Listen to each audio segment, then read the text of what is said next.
Welcome to the Focus and Chill podcast, where we discuss productivity tactics that work for neurodivergent individuals. Every episode, we interview guests with lived experience of neurodiversity who also have a solid productivity and habit game, and pass the learnings on to you, our wise and benevolent audience. We're your hosts, Jeremy and Joey.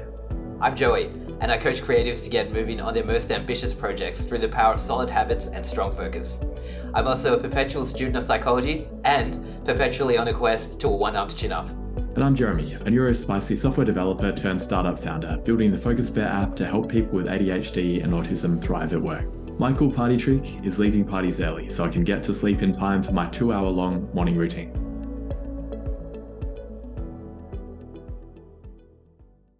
The Focus and Chill podcast is brought to you by Focus Bahr, a habit and productivity app that makes healthy habits and deep work the path of least resistance.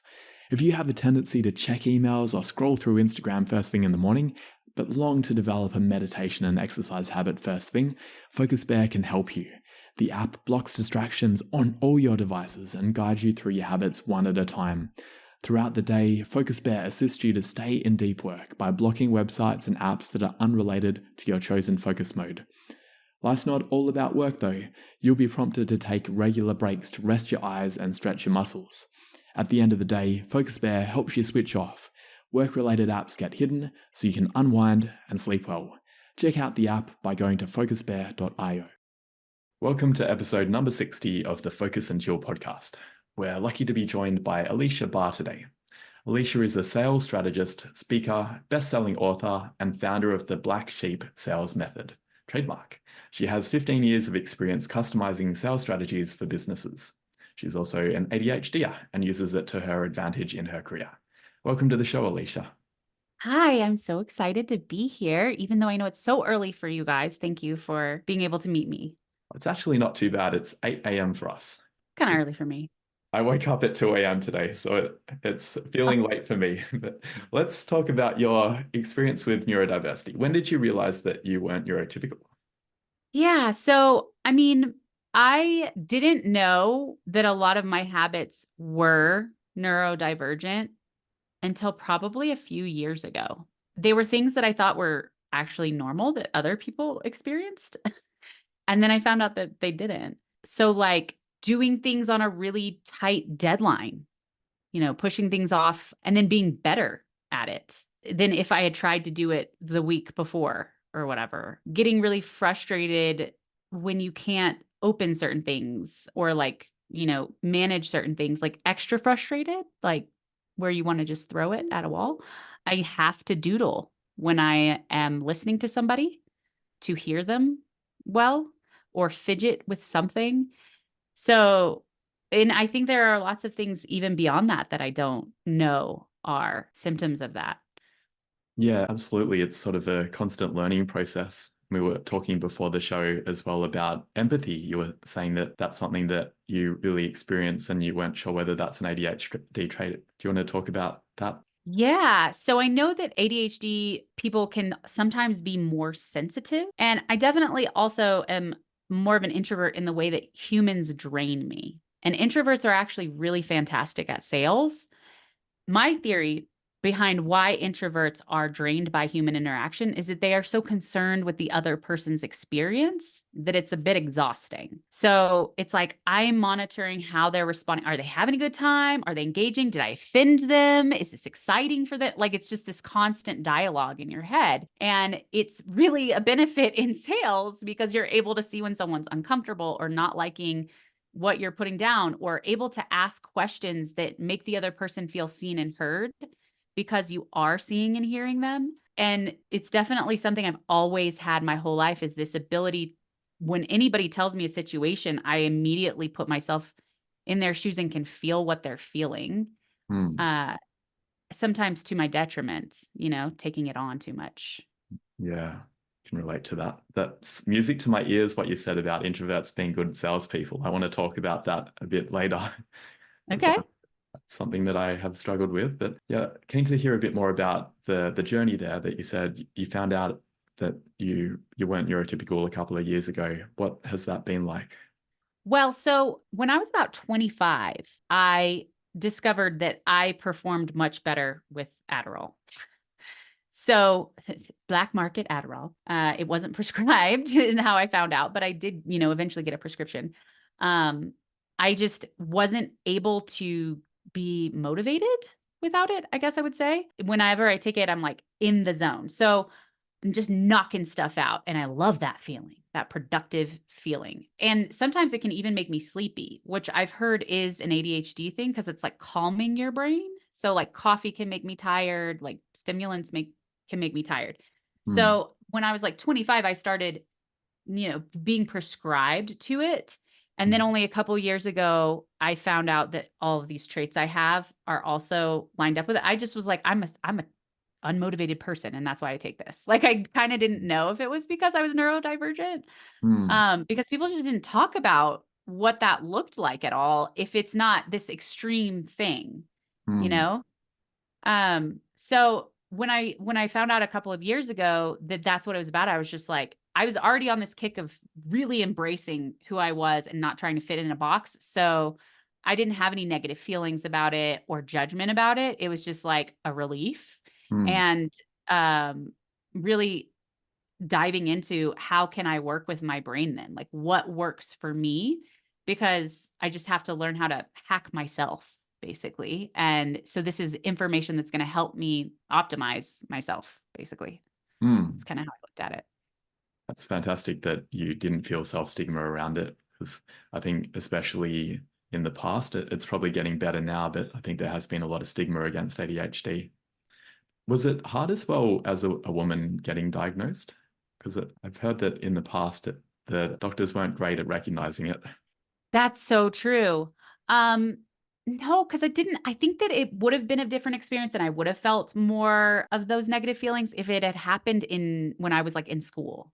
I also like when I realized that I was ADHD, it's because I was in this online entrepreneur world filled with like coaches and stuff. And like everybody's ADHD, I feel like. So I found out because other women were telling me that they were, and they were explaining their symptoms. And it was like, that's my symptoms.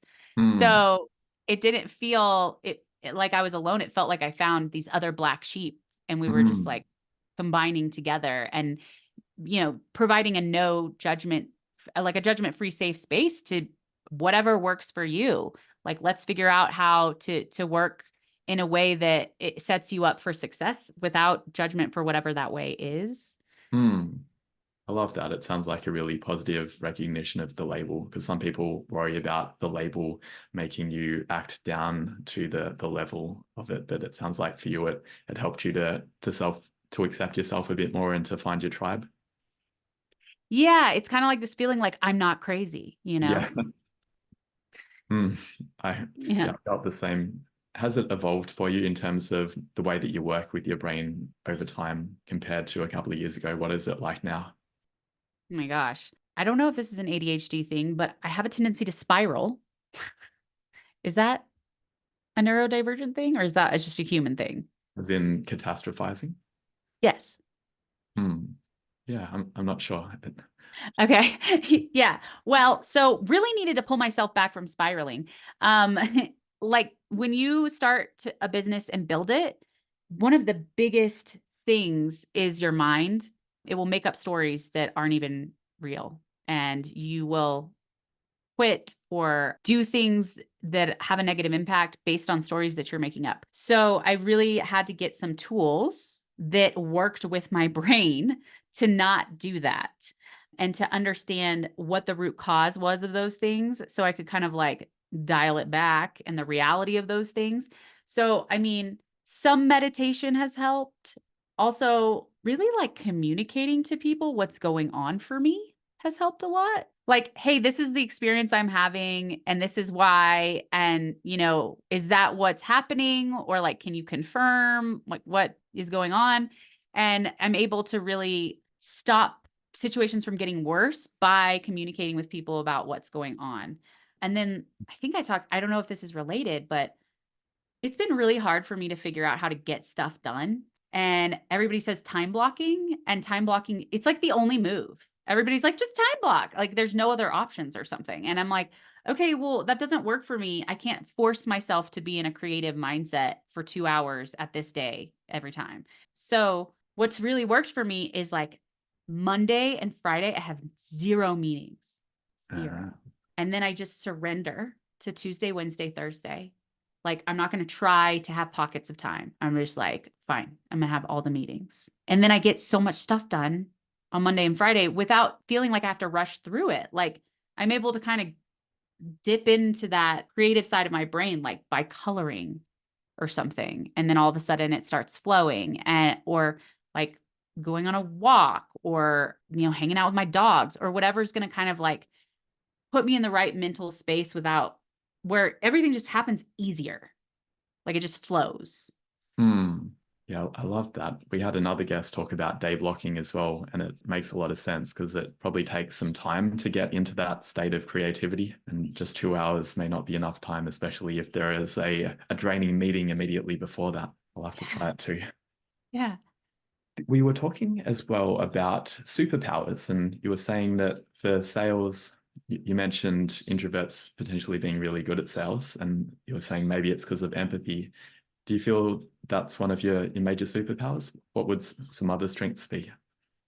Yeah, I have this theory that if we could give everybody in the world empathy, that like war and hunger and abuse would stop, I think. I mean, I don't know, but I feel like it's a good theory. So definitely empathy is a superpower. People feel uplifted once it's just so rare for anybody to feel seen or heard. So when it happens, it's like a relief, I'm not crazy. And introverts are really great at sales because they also are naturally curious and very good at listening. So extroverts are, obviously this is like blanket statements here, but they're generally like, I'm having a good time, so everyone's having a good time, right? They're not aware that other people might be like, I wish this person would stop talking. They have no idea. Yeah. So introverts are really aware of the other person's experience and asking questions and hearing what they're saying and what they're not saying, which is even more important. And also it's just a pattern interrupt because everyone expects a salesperson to be, charming and smooth talking, and it makes you kind of trust them less. But if somebody is a quieter person, nobody suspects that they're selling them anything. I often did that in my past roles. It never really felt like sales, but I'd just ask a bunch of questions, and then people would be like, we want you to do this project. Here's how much money we're going to pay for it. It's interesting to hear you say it that way. I guess there's probably some aspects where there are other tactics that need to be brought in order to actually close the sale as well. Be interested to hear about that. But I'll pass over to Joey for the next question. Yeah, Aleasha, in terms of the sales process, I was also wondering about any work projects that you're concentrating on at the moment. Work projects? Yeah. Well, I am working on doing a group program, a group sales. So I usually do everything so custom. I understand someone's offer inside and out before creating anything for them. So I've always resisted doing it in a group. However, because I care so much about each person. And then I also have to care about how much time I'm spending and how the compensation works with that for like my family. And it needs to make sense. So I'm just now doing that. And it's pretty nerve-wracking, but everybody knows that it's the first time, and they're, on board with the front row seat to help me make it the best it can be for future people moving forward. So the pressure is, there's not a pressure to be perfect, but I just, still really want it to be quality. Yeah. Could you tell us a bit more about finding the balance between, as you said, providing for your family and making sure you get paid enough and not overextending your own energy in your work, versus also making sure your clients are well looked after? Because that sounds like something that you really prioritize as well. It is something that's been a work in progress. Boundaries are so important, and there's something that I help other people with too. So I had a marketing agency for years, and that's where I really learned boundaries, because people will ask for out of scope stuff all the time. And you have to be like, I can do that. It'll be this much, is that something you want me to move forward on? And sometimes in a conversation, where you're discussing a new project or a collaboration or a partnership or whatever, I've had to say that doesn't make sense for my family. This is, I need to prioritize my time where there's the best return. So usually if you're just like, my whole approach to sales is transparency. So as long as you're transparent, this is the situation. Can we work within it? And if not, that's okay. It's just a not right now. It's not a no forever. Hmm. But it's really hard. It's really, I do not do anything on the weekends. So Yeah, that's great. Got to have those boundaries. Could you tell us a bit more about, in terms of what you're doing with the group sales training? That's one of your projects, but tell us more about the clients that you serve and overall what you're trying to achieve with the business, or what you have been achieving with the business. yeah, so I help service providers who sell their own services. And I make a really intentional choice not to work with corporations because whenever you train, I did for a long time, I sold big marketing contracts to companies and worked for a big corporation. And when somebody brings in like a sales expert, everybody's just there because they have to be there, not because they want to be there. And yes, their budgets are bigger and they don't care as much. It's just like I'm addicted to seeing somebody completely transform in their confidence of how they navigate a conversation and communicate their value and feel justified and then also make a lot of money. I'm absolutely addicted to seeing the impact firsthand. It's so rewarding. And I just don't get that at a corporate level. And once I landed on black sheep, there's this other element to it because I've been a black sheep my entire life. Anybody who's neurodivergent has been a black sheep. We've all felt this pressure to do things a certain way. And for some reason, when we do it differently, it makes people mad. Even if it has no effect on them, they're upset about it.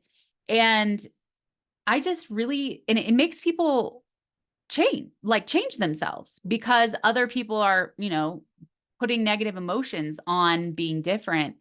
And I really want to change that into a positive thing. Like you're different, and that's a really, really good thing. And the more people feel empowered to show up differently with confidence, it's going to inspire other people the same way. And it just kind of like catches like wildfire. So there is this other layer to it. I mean, the way that I approach sales is completely different from mainstream status quo. So idealistically, I would love it to be a very widely known approach. And I think that if buyers could not dread going on a sales conversation because they're going to be like manipulated, I think the world would be a better place. We'd all be able to get the solutions we need. If people were just transparent about what they were offering, people wouldn't get burned by buying something and not having it fulfilled. And I just would love there to be another way that's available because for a long time, sales is the way it is, this like aggressive thing, because there were only aggressive white men who were selling and only aggressive white men who were buying. So the strategy that's widely taught, it lands for those people, but now there's a diversity of people in selling positions and decision-making positions. So, I mean, like, even if it's a white guy who's not aggressive, that strategy doesn't land well with them. They don't like implementing it. So it's like an evolution of that's necessary. And so, I mean, I hope that it catches on. And I just want people to really stand up proudly in their differences because anyone who's ever made progress was a black sheep in the history of time. They had some idea that was deemed scary and they did it anyway. That's really interesting, your last point about that sales tactics are dictated by the preferences of buyers. Because I've heard about, say, the challenger sales approach, which feels really uncomfortable to me. And that feels quite aligned with the aggressive white guy approach. Is that the sort of approach that you mean that maybe works for a certain demographic, but the diversity of modern workforces, we need a different approach? Yeah, that approach, spin selling, the Sandler method. There's also a widely known in the online world method called the cost of inaction. It's based on like life insurance selling in the 1950s, which they still sell like this, where they just would just scare the crap out of wives, Well, if you don't have this and your husband dies, what's that gonna look like? your kids going to be destitute and in an orphanage and you're going to be, like they just go down this crazy path where they're dragging someone through a swamp of Mm, misery and then say, well, the only way you're going to get out of this is to buy this thing. mm. So a lot of people feel really weird about implementing that. And if you feel weird about it, your prospect feels weird about it. No Mm. doubt. Yeah, don't think I'd feel good after having that type of conversation. Yeah, you're shaming someone into buying from you. So it also starts Mm, the client relationship off really oddly, which is another reason I focus on like done for you service providers selling their own service, because they have longer term client relationships. And you got to make mm, sure that like expectations are set, that this is someone you enjoy working with. mm. And starting a relationship off with shame is definitely going to start the relationship off in a really weird way. Yeah, 100%. So is it in terms of service providers who provide their own services, does that mean it's only one person operations, or can it be larger organizations, just not to the corporate level? Yeah, definitely can be larger organizations. So I also match salespeople when they're ready to scale with like a salesperson or a sales team. I Mm, can help with that too. And I match them to the owner and what's needed, like the service and the experience and stuff like that. So mm, yes, larger companies too, for sure. Cause a lot of times CEOs, it's like the last thing they let go of is the sales process, because mm. they're like, nobody can sell like me. And they're right, because they don't know how to train somebody, basically. Mm. Yeah, makes sense. Yeah. Have you gone down the route of Black Sheep is about difference, but how about leaning into the neurodivergent angle and training neurodivergent people to be salespeople? Because it doesn't seem like a standard role. I guess maybe there's a lot of ADHDers who'd be in sales, but how about, say, autistic people, that they'd probably be definitely on the introverted spectrum and ask a lot of questions. Do you think you could train autistic people to be good salespeople? Yeah, definitely. Mm, So I don't have as much experience with autistic people, and I know there's so much variation. mm, So I think if somebody who could, sometimes I know that autism is about not being able to pick up on social cues. That one would be hard to train. mm, Everything else would be fine. mm. I don't know though. Like if somebody can't pick up on social cues, if you point them out to them, can they then pick them up? I think it is trainable. But Okay, then yeah. it's also, for me, I find that doing online calls, I'm better able to pick up social cues because I don't have all of the extra sensory overload. Being in person, like if I have to meet someone in a cafe and have a sales conversation, that's not going to go well because all of the other conversations, the sounds, the smells, that will overwhelm me. But Oh, a Zoom call is fine. you're overstimulated. So the way I work, it's like I understand somebody's personality too. So if that was the case, I would be like, okay, then you can only take calls in this padded room. That's just the Yeah. deal. And if somebody has an issue with that, then they're not a fit, because guess what? When you work with them, you're going to need to work with them in a padded room too. So, Yeah. yeah. Yeah, and that's been fine for me because all my clients are in another country most of the time in my business. So it's worked okay. We do the sales online and we do the implementation online. Yeah, Yeah. I love the ethos that you're talking about there. And you were talking about the boundaries at the very beginning of this conversation, which leads me to the next question around what you do when you're not working. You mentioned your family. Do you want to tell us about what you do the rest of your time? Well, I have a 2 and a 5-year-old, so it's rough times out here. Yeah, Uh, yeah, terrible two. not as much free time. I do really stick to not identifying as a mom. Like my identity isn't a mom. So I have some people lose themselves in being a parent or a spouse or a business owner, to be honest, and their life just becomes dominated by it. So I do try to have strict boundaries with like, I need my personal time. I need my time with just my partner, like the professional time, and I need friends time. So when I can get things in for my personal time, it's really like, honestly, I really love to read and I'm very creative. I really like to color and I actually write music and sing. And I want to write a song 4 black sheep sales and record a music video to launch my book that I'm writing, Oh, Black Sheep Sales. that's cool. Yeah. Very nice. Joey, maybe you should have done a song for your book. Joey writes music as well. Yeah, Really? that could have been like a real game changer for the promotions. Thanks for suggesting it a couple of months after I promoted the book, Jess. You can still Book do launch it. number 2. Yeah, you can still do it. I People could. do it all the time. Yeah, I Yes. guess I could. Well, I guess I have accountability now, don't I? I'm gonna have to write the song. Yeah. Audience, please chase Joey up about the song he's gonna write. With the coloring, is it the color by numbers approach?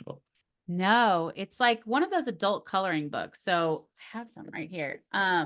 It really helps when you're able to like not focus so much on being perfect or like what color I'm going to use. You kind of like slip into this other part of your mind where you're just sort of like absentmindedly grabbing and coloring. I find that that's when the most beautiful things happen.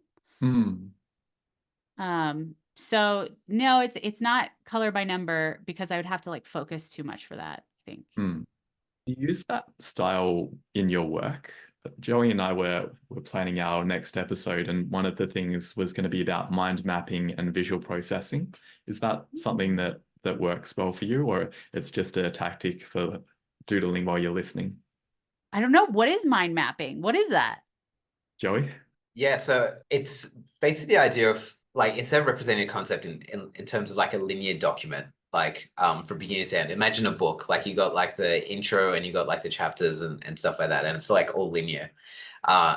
In a mind map, you have like a central topic, and from there you have the topics that like branch out from it. So it's less linearly organized and more radially, I guess, organized. I never described it as radially, but yeah, like it's the topics basically branch out from a central point, if that makes sense. It does. And yeah, I love that kind of thing. I don't necessarily do it in that visual way. Usually I just have like a bunch of like bullet pointed lists. So I definitely like writing them down. Like these are the subsets of this topic kind of a thing. Because if I don't write them down, then I'm always worried I'm going to forget. My mind like loops and not forgetting. So I have to like put it down on paper and say like, okay, this is what I want in the future. Like these are the future subsets. This is the one that's like the highest priority based on my goal. And then I'm going to do these other things so they exist, you know, and that kind of like, I mean, yeah, I'm all about that. If that's the same thing. That's probably the way I operated as well. But Joey's been influencing me to consider the radial fashion. I just did something this morning actually, which was sort of an opportunity exploration tree where it's not one radial point, but I do find it helpful to move things out and have arrows connected to each other and to use colors as well. I was inspired by what you were saying. I wanted to grab this that I did recently, which was a way of explaining a new feature that my team is going to build. But I had some stick figures and lots of different colors on it to make it more interesting to me, because I find writing requirements docs so dull, and doing it this way made it a lot more fun. I love that you found a way to do the same thing, but in a way that made your brain happy. I love that. Yeah, it's a bit like what you were saying before, that otherwise I can find it very hard to get things done and I just leave it to the last minute. But finding ways to make it fun, I'll do it early. Cool. That makes sense.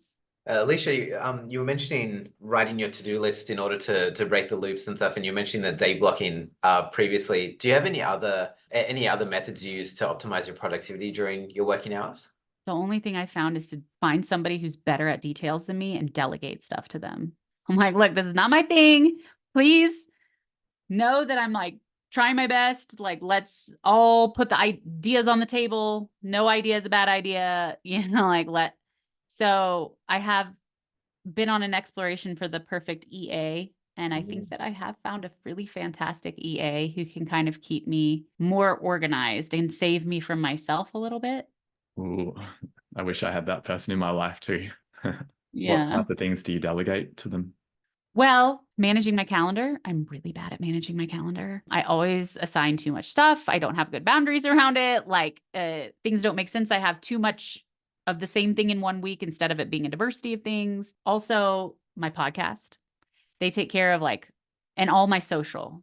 because like, you know, I come up with the concepts for the content and stuff. They like do all the posting and everything. And then also just like as things come up, any kind of like communication with clients and those little like back and forth things, all the little back and forth things, because it's so easy to like drop in the middle of those. And then you're like, oh my God, I didn't get back to that person, or I didn't do that thing. And just those small details, like it's just, Yep. yeah. They're hard to stay on top of.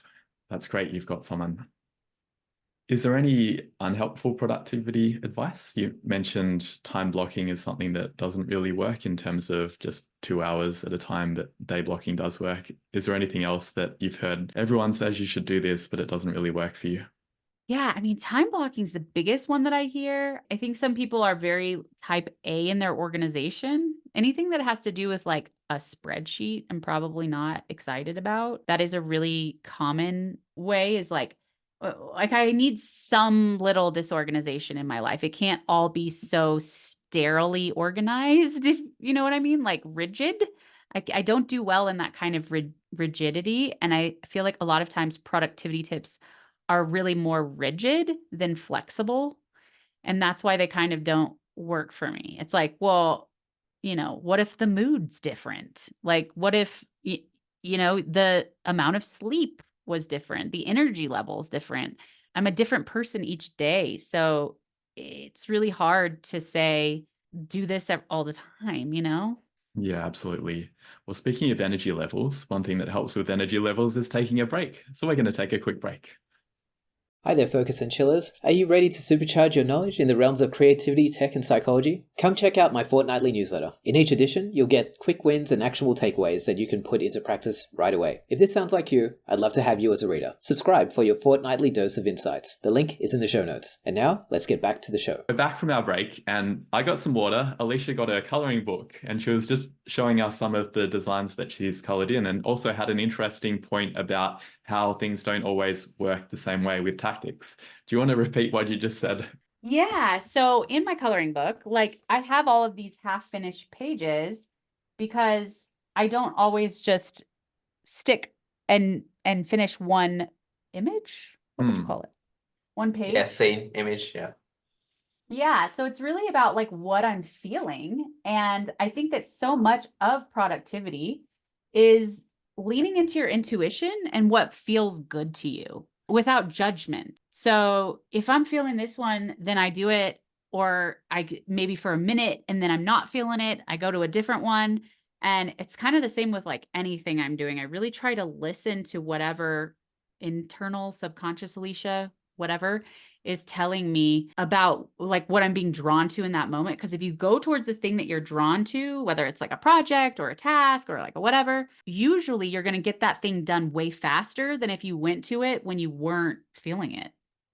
And like the result is going to be way better. So, Aleasha, how do you manage communication with neurotypical folk? Perhaps in a sales context, even, you were talking about selling to people who the standard approach is white guy selling to white guy. What do you do if it's you selling to a aggressive white man? Well, luckily I'm at a point in my life where I can say that that person isn't a fit for me to work with, and I just am not interested. It happened actually recently. I met this guy who was so wonderful, and then he was like, yeah, let's meet with my partner and talk about the details. And this guy just interrogated me. He didn't let me talk at all and was like very aggressive about like, you know, that feeling where they're like, you should be honored that I'm going to give you money or something. And I'm like, I don't want your money. Like, I'm not on trial here. I want it to be like a mutual win-win. So anyway, those people aren't typically fit. I did work with a lot of them when I had to sell to automotive dealers. I helped them with their advertising, and any automotive dealership, you talk to the general manager, and they got to be the general manager because they were the most aggressive testosterone fueled person in the dealership. Oh no. And yeah, so it was really unpleasant. More than anything, you just try to remind them that you're a human and you're not trying to do anything nefarious. Like, I'm not trying to imply anything or scam you or whatever. And this is where I'm coming from. You know, does that line up with what you need or what you're looking for? And like, can you view me differently, or are we going to be unable to have a productive conversation, basically, because you're so dedicated or committed to being an a-hole? Doesn't sound like a fun experience. And I can They see would, why you've changed your target audience or your target market. Fewer they would, a-holes. It sounds like more fun at work. yeah, they would like totally verbally abuse the salespeople all the time. They would just scream at them, but they had budgets of like 50,000 a month. So it was like, okay, you can scream at me. And maybe they use that shaming approach with customers. Maybe that's how they achieved their 50,000 per month. Oh, no, it's like from Ford. Ford is giving them like a certain amount of money to advertise for their local dealership Oh, right. based on how many cars they sell. Ah. So if they sell more cars, they get more budget. The advertising helps sell more cars, but also lots of other variables. But these people just had no education in marketing at all, or like they were all just high school graduates. So there was also this like insecurity thing going on underneath the surface. Sounds difficult. Yeah, I found that a real alpha doesn't have to say that they're an alpha. You know what I mean? You got to say it. It's because something's insecure is going on. Yeah, makes sense. You talked about how the different productivity tactics will depend on your energy and your mood and how they might need to be a bit flexible. Do you have a morning routine that you try and follow that gives some level of predictability, even though you can't guarantee that you're going to have the same level of energy each day? What does your morning look like? So I am committed to Monday, Wednesday, Friday. I wake up at 5:30 a.m. and I work out with somebody virtually. Nice. And yeah, that accountability to meeting someone makes me do it. And I'm always, always happier that I did it every time. It like sets me up for a way better day. Other than that, like the morning routine is like getting the kids dressed and out of the door. So it's like pretty stressful, honestly. I don't have anything that like consistently gets me out of that stress before I start the day. Usually the thing that's going to help me the most is talking to somebody and like providing somebody who is enjoyable to talk to, which luckily most of the people that I interact with are, because I get to choose them, and being able to offer value in some way. Anytime I can impact someone, it makes me so happy. And I recently found out, it just shifts my mood completely. And I found out that people are motivated by different things, which is obvious, but like in a workplace, a lot of people think someone's just motivated by money, right? So like, let me just give you more money. Why isn't that motivating you? And there are lots of things that people are motivated by. Sometimes it's like being right or doing it the right way, or they get a lot of satisfaction out of it being like precise or whatever. I don't, that's like the least important to me, is doing things the quote unquote right way. Like, what does that even mean? Why you're not an accountant? Yeah, like neurodivergent people are doing things all kinds of ways. So there's more than one way to get to the same solution. But mine is like impact and value. If I'm not bringing impact and value to a situation, I feel so bummed about it. Yeah, and being able to begin your day starting to feel like you're creating value already. I can see how that would be a great way to start the day. And I can also see how a 2 and a 5-year-old would make it difficult to have a consistent morning routine. Yeah, it'll be different one day. Yeah. I'm hoping to have children in my future, and I'm anticipating massive changes in my morning routine as a result. Yes, I truly believe the pros outweigh the cons, but I mean, there's definitely cons, undeniably. It's good that you think that on net they're positive because you're kind of stuck with them for a little while, aren't you? Yeah. No going back. That's it. That's it. Could you tell us a bit more about your sleep and how you switch off at night? That is so hard. So if my mind is looping, I have found that if I go write it out and get it out of my head, I can go to sleep. I also discovered somebody recently who had a really unique method of personifying your mind. Like your mind is trying to get your love, win your love by constantly like proving itself, thinking ahead, justifying things, interpreting things, making up stories for things. And we're just like, can you F off? And so if you can imagine that your mind, you are a person who's just working so hard and all you want is somebody to say thank you. And they're like, actually, I hate you. and it makes them the mind work harder. So she has this like little exercise where you basically just tell your mind, like, you're enough. You've already done more than enough, and you can put up your feet and take a break and a breather, and like, we've got this. And I don't know, it has actually helped. I like that. So if there's thoughts about all these potential future scenarios, you write them out first. I find that helps me too. And then if they're still coming back rumination style, then sort of say, thank you. I appreciate your concern for my future well-being. I think we're going to be okay. Let's sleep. We got this. Yeah. Take a rest, kick your feet up. You've earned it. Yeah, you worked really hard coming up with all those scenarios. Yeah. All right. Now, where can people connect with you? And a website and multiple places. Yeah, I would say the podcast, Sales is Not a Dirty Word. Definitely, I have solo episodes that are going to talk about my methodology, and then also interviews with people on different topics surrounding business, not sales. I find that if I bring a sales expert on, we usually disagree. So just don't bring them on. Yeah, my website is AleashaBahr.com. Well, Aleasha, it's been wonderful having you on. Do you have any final words or asks of our audience? Yes. One of the philosophies that has really helped me is that there is no good or bad. There's effective and ineffective. And if you're able to view whatever's going on in your life and how you're experiencing it without judgment, and instead a focus on how to have the most effective strategy for you, it can take a lot of the negative emotion out of it and really just allow you to optimize yourself, because there should not be any judgment for doing things differently. The only tragedy is when somebody doesn't accept and embrace it and lean into it and figure out how to make it work for them. Wonderful. And we'll wrap the show with that.